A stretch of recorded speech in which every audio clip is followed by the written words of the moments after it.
Matul il-jum ta' tnejn is-Senatur Amerikan Rand Paul kellu laqat mal-ogħla awtoritajiet Maltin fosthom mal-Prim Ministru Malti Joseph Muscat.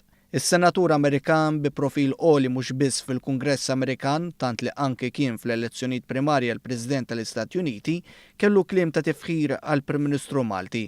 Hekk kif kien se jħalli pajjiżna tkellem magħna dwar it-taħdidiet pożittivi li kellu mal-Gvern Malti. So some of our discussions were how can we make things better? What are some small problems and hiccups that we have now that can be made better?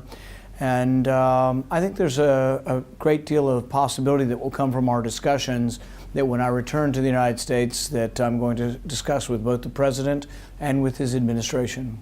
Matul l-intervista s-Senatur Amerikan tkellem ukoll dwar il-bżonn il-burokrazija tiġi eliminata ħalli jikber iżjed il-kummerċ bejn iż-żewġ pajjiżi. Malta's a great trading nation. You're an island, so you have to be a great trading nation.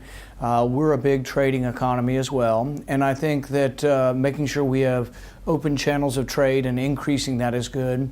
Some of the sort of impediments, I think, to our trade are maybe connecting our banking systems better, and that was one of the things we discussed. Some of the regulations, mostly that our country has put on banks, have made international banking more difficult, and I think there are ways that I can be helpful in trying to get the regulations less to try to let our banking systems work together better. Is-Senatur Amerikan irrimarka wkoll fuq il-klima ekonomika pożittiva li għandu pajjiżna u kif l-Istati Uniti qed tipprova tirpilja wkoll taħt it-tmexxija tal-President Donald Trump. I saw yesterday the presentation of Malta is actually growing like at 4 or 5% GDP, which is amazing. We're struggling a little bit less, around 2% or less, and for 100 years America grew at over 3%.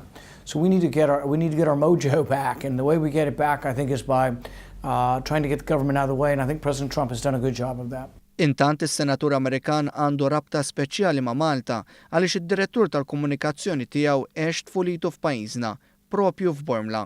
Sergio Gore li jitkellem Malti perfett għalinna wkoll dwar kif is-Senatur Amerikan kien impressjonat bil-Prim Ministru Malti li jgawdi rispett kbir minn bosta mexxejja dinija. Vera ħapjaċir mal-Prim Ministru kif ukoll mal-President u mal-Ministru tal-Affarijiet Barranin. Għandkom Prim Ministru nerġa' ngħid jirsisti ħafna għal Malta.